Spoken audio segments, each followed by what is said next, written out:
My name's Herman Fox, and I'm currently living in Las Vegas, but I'm transitioning into Playa Potrero in Costa Rica, and I'm thinking about going through the residency process, possibly the global nomad residency process, which allows you to bring in two vehicles and a container full of household goods, depending on how that comes through, or waiting for it to come through. But I fully expect eventually to be spending 50% of my time in Costa Rica. So I'm committed. Let's see, I'm a small businessman, and I've been coming down to Costa Rica for the last 6-7 years to surf. I'm a surfer, and also for yoga retreats, which they have some pretty good ones down south. I decided that this would be a great place to have a second home. You know, I semi-retired about 10 years ago, so I've got time now in between, my consulting work overseas, in Europe. That's me in a nutshell. Not too much to tell. I purchased my apartment in summer of 2019, so almost 3 years now. Almost 3 years, early summer. It's funny, we purchased it. I spent a month here. I had to go over to Europe for a job, and then we got closed out. For 2 years, we couldn't come here with the pandemic, particularly since we were taking care of some older relatives in the United States, so we really were stuck in the States. Whew. I have a list as long as my arm. First, I'd have to say that when I decided that I wanted to get something here, I didn't know what I wanted. It's hard to know what you want. I had a certain price point in mind, and I just wanted to see what was on the market. And I started way down south in Santa Teresa, and moved my way north to Nosara, Samara. I was looking at all the beach towns on the way up. Flamingo. Worked with some very nice people, and they had some very nice listings and some great houses. But I'm a businessman, and I need to have a warm and fuzzy that, the investment part of this is very important to me. So I kept asking questions, well, what's the market doing? What else is happening in the market? What are the trends? And I wasn't getting a whole lot of response on that. They're kind of not what I'd call professional real estate people. They were concerned about selling their house. So when I ran across Krain, and Sarah and Peter, who we worked with together, but I was primarily working with Sarah. I asked some very pointed questions about what was going on, and I got some very specific answers, which turned out to be spot on. Basically, they sold me.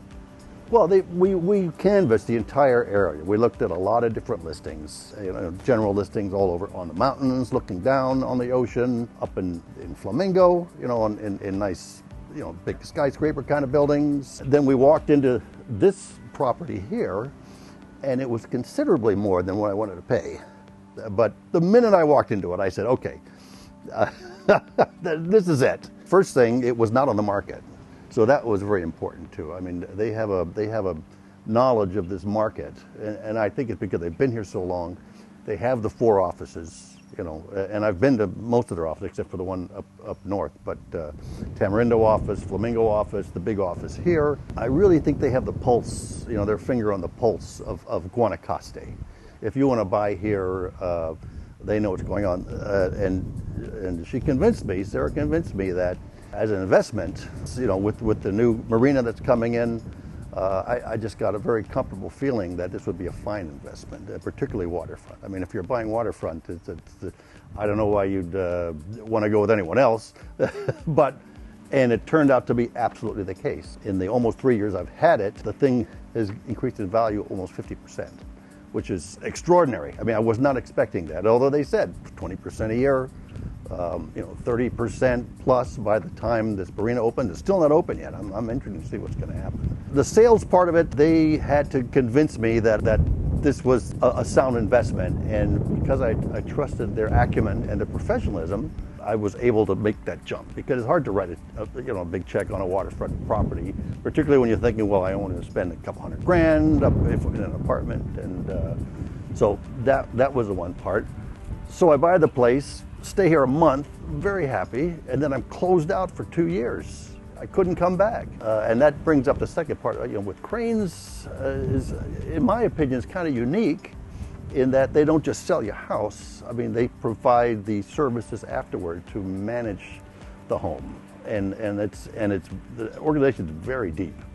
If you go to their office here in Potrero, there's at least 3 accountants sitting there all the time pushing accounting work, and that was very important while we were gone because they kept it rented for me as much as possible during the pandemic, and so we were able to cover the carrying costs.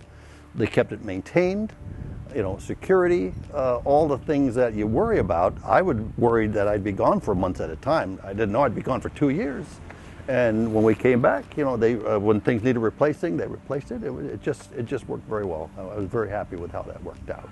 So when I say that their organization is deep, okay, certainly on a cosmic level, the fact that they protected, rented, and helped me cover the costs for the 2 years, that's probably the most important thing.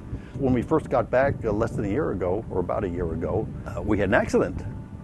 And there was this crazy motorcycle who bounced off of my driver's side door.